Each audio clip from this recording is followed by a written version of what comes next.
While I was in India, received a text from former student, now leader of Christ for All Nations, Daniel Kalenda, just with the words, Reinhard is with Jesus. And I say this from the heart, not just because a great man of God went to be with the Lord at the age of 79, not simply to honor his memory, but I say this from the heart. Reinhard Bonnke was one of the most exceptional human beings I ever met in my life. Nancy and I were talking about him last night. My wife, Nancy, we were talking about how he was larger than life. And the best way I can say things is this.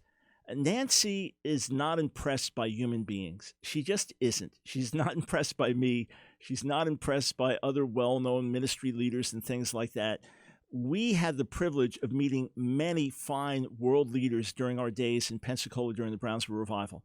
I mean, people who were significant leaders, missionaries, megachurch pastors, people serving in obscurity in different settings, but I mean, significant leaders, one after another after another.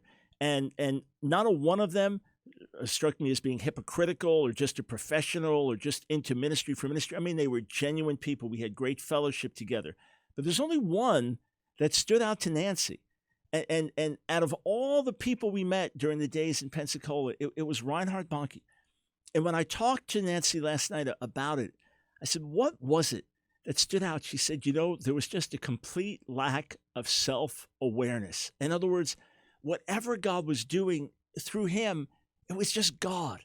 And if you sat down with him, you're going to talk about Jesus and you're going to talk about souls. That's just what's going to happen.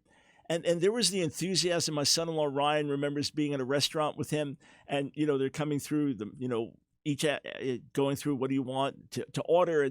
And Reinhard said, I'll have the ribs, pointed to the menu, that same enthusiasm. But he was just who he was. He could tell you about billions of people being reached. I mean, the numbers were almost like that. I mean, staggering, tens of millions of people being reached and how God used him. And it was all about Jesus.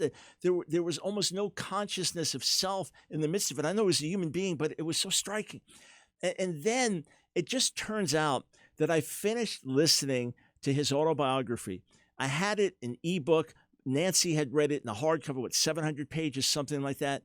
And I was listening to it. A friend said, you need to listen because he reads it. So it's a long read as he's just going through everything. And I was flying to India. I was towards the end of it. And I got to the last chapter and it was New Horizons. I thought, I'm going to stop there. I'm a little tired. I'm going to fall asleep, take a nap. I'm going to stop there. New Horizons. And then next thing I hear, he's with Jesus. I thought, wow, New Horizons. So right before I landed, I listened to the last 20 minutes of the book during my last 20 minutes in flight coming home from India. And it's Reinhard just sharing his heart and his passion and for others to pick up the baton. So to his family, Annie and children, what an extraordinary legacy.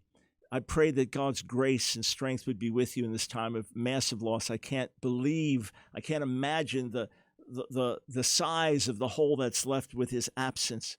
But what a legacy he leaves. What an extraordinary pioneer in God.